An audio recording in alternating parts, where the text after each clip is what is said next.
I've already taken the still photos of the exterior with an emphasis on any cosmetic blemishes, issues, of course, and then also looking at the panels fit because later on I'll be checking for proper alignment or any gap inconsistencies.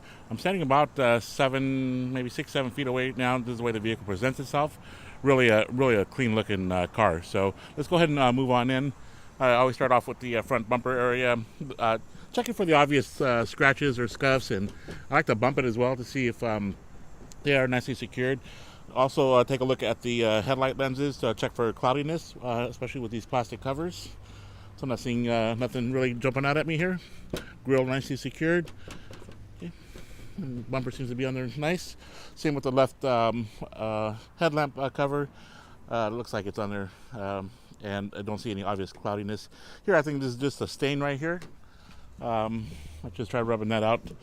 And I think that's all it is. And here are the gaps. And then let's get some paint meter readings. This is an electromagnetic paint meter. It reads in the thousandths of an inch. And what we're looking for are inconsistencies in the paint. So we're getting 6.5 to 7. And when I talk about inconsistencies, I'm talking maybe like 6 versus 12 or 14 thousandths of an inch. A thousandth of an inch going in either direction. I don't really consider that an issue there. Okay. Hood looks good. Don't see any rock chips or anything either, so it's kind of nice. Looking at the windshield, didn't see any obvious cracks, chips, or signs of delamination. And typically, I wouldn't see delamination on what I would consider a newer car. I always like to get a shot of the dash area, and at this point I'm just checking for any cosmetic blemishes or workmanship issues or defects in material as well. I've got the still photo of that taken, and then here's a side panel view, and then let's do the top side as well. I always like to get a look up there. All right, looking at the left front wheel well area, we'll go ahead and dive right in there, and I always like to just get a quick shot of that to see if there's any damage, see if the wheels or the tires have kicked up anything and damaged the inner fender liner. And let's get a shot of a strut there. Yeah, and I still have to get underneath, and I'll be viewing it from the underside as well. All right. And then looking at the tires, don't see any obvious sidewall damage or curb rash on the wheels. It's got the little dust cap, which is good. These are the Hankooks Optimos 25545 R20 101W. And I like to look at the production date when the DOT number to see when it was manufactured. Looks like the 32nd week of 2016. Okay. Rotors, I don't see any obvious wears as far as grooves or a heavy lip. I'll see if I can get a shot of the brake pad in there. I might be limited here, but I'll do my best. Okay. Right at the spoke area, so it's just perfect. While I'm down here, I always like to get a side shot of the side panels. And what I'm looking for here are any signs of waviness, dings, or dents that I typically wouldn't see when I'm looking straight at the car. This is the best way to view them, by the way. And then a nice shot of the outside mirror. These are susceptible to scrapes and bumps, and then they get knocked loose as well. So that seems nicely secured as well. All right, so really not picking up on any issues just yet. Okay. Here I always check for the fingernail scrape marks here. Looks good. Right, let's open and close the door. Should be nice and solid, which it is. Didn't drop, so that's nice. Okay. Oh, let's get some meter readings. I forgot if I got the fender or not, so I'll just do it again. 7, 6, 7.5, 6, 7, 6. All right, so yeah, so I'm seeing like a consistency here. 5.5, no scratch marks there. Looks good. Left rear wheel well area. Quick shot of that.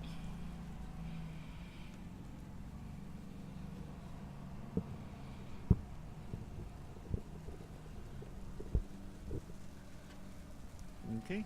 And the right rear, or I'm sorry, the left rear tire. Don't see any damage to the sidewalls or the rims. Here I think I can get a better shot of the brake pad. Nice clean view. And then we'll do the side panel view again from the back side.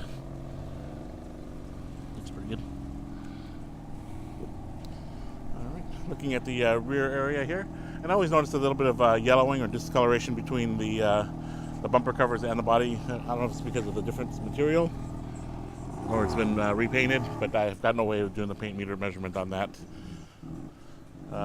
Backside looks good. Rear window, decent shape. 5. So it does have a tow hitch package. And let's get a view from the roof from the top side. Lenses, I checked those. I don't see any cracks or damage. Fuel filler area looks like it's in order. And then side panel view again from the right rear. And the right rear wheel well area. Let's start moving a little faster here.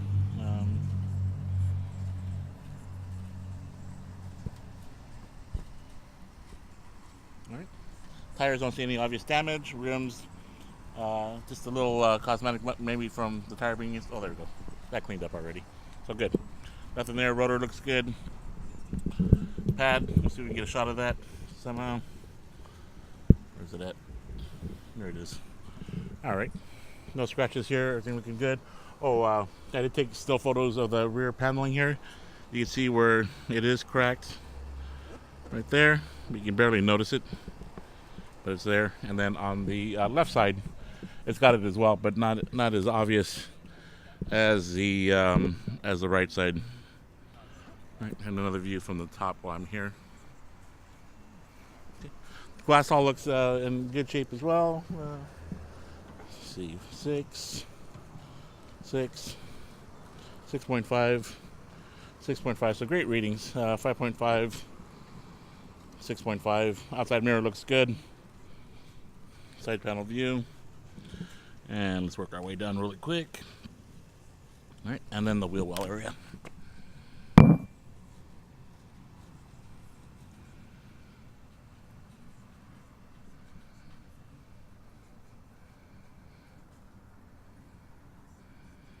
I think this is the longest I've ever gone without talking. All right, and then tires, decent shape. Rotors look good. Let's see if we can get a shot of the brake pad. And I'll push back one last time before moving on. Through the startup process, I'm going to go ahead and just turn on the ignition. We should see all the lights come on as far as like the indicator lights. That way we know what works, and if the vehicle cycles through its process without any issues, those lights should go out.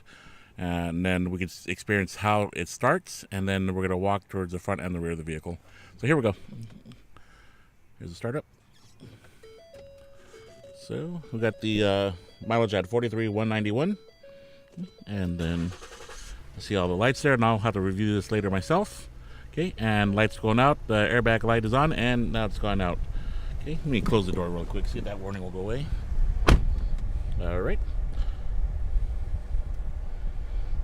Okay, air conditioning works, by the way. I can feel that going on right now. And we're going to keep an eye on that RPM. I'd like to see it a little lower than it is right now, but it might be the warm-up phase. All right, so walking here towards the back of the vehicle, we're going to take a look at the exhaust. What we don't want to see is any smoke, whether it be black, blue, gray, or white. That all means something. So right now I'm going to chalk that up as being condensation. So I'll have to come back and take a look at that. I know the vehicle sat here and it was started for the first time. So I see something here, but we'll see if that goes away. Yeah, it feels like condensation. All right, moving on. Here to the engine bay. Let's take a quick look and show you what I look for. Looking at the underside of the hood, I always like to look at the insulation because what I'm looking for are, one, if it's damaged. Second, for whatever reason, if a rodent happens to nest in this area, they like to chew on that.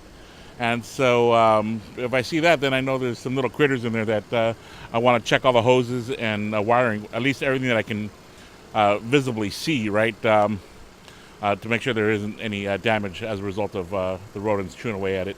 I didn't see anything. Actually, the engine bay is really, really clean.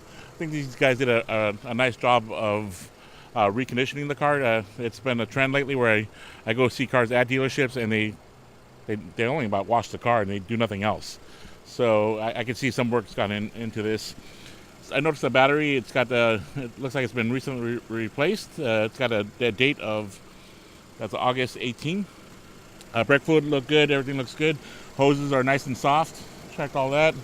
I don't hear any abnormal engine noises coming from the top or the bottom. I just hear injectors as of right now.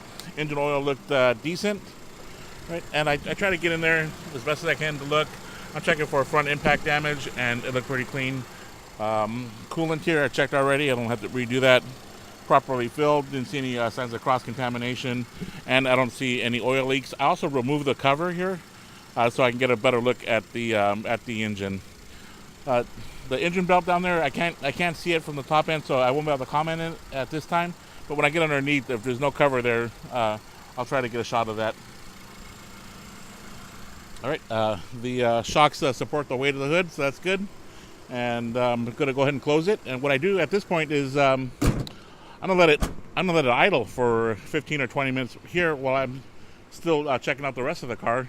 The reason I do that is one, to get the engine properly heated up. I can look at the exhaust, see if there's any issues when it does reach operating temperature, and it also heat soaks the transmission. So if there's any looseness in the system, when I go on the road test, hopefully I can pick up on it during the course of the road test. And let's see where we're at with the. Okay, good. Idle dropped below 1,900, so that's good. Okay, and I'll go ahead and shut down, and I'll move on. Testing here for the past 3 or 4 miles, and I'll just do a quick operational check here. So first things that I check is to see how it steers, and try to straighten it out here a little bit. So I did notice that it's got a slight veer. Right now it's actually doing pretty good. So I wouldn't say it's an issue, but I did notice a veer. Maybe it was some crowding back then. Braking is good. The vehicle doesn't pull to the left or to the right when I apply the brakes. Engine transmission performance did very well. The transmission shifted smooth, good acceleration. I did the manual shifting as well. I checked the AC, heater, windshield wipers, horn, that all works. Cruise control, windows, sunroof, heater works, air conditioning blows cold. One thing I did notice is, and I don't know if that was me, but you may want to have these guys verify that, but I tried the rear climate control and nothing illuminated back there. And I'm asking about the active parking control, because I tried that as well and I wasn't having any luck. And again, that might be me. Heading back to the dealership now, but yeah, no, definitely it operated well. So go ahead and shut down.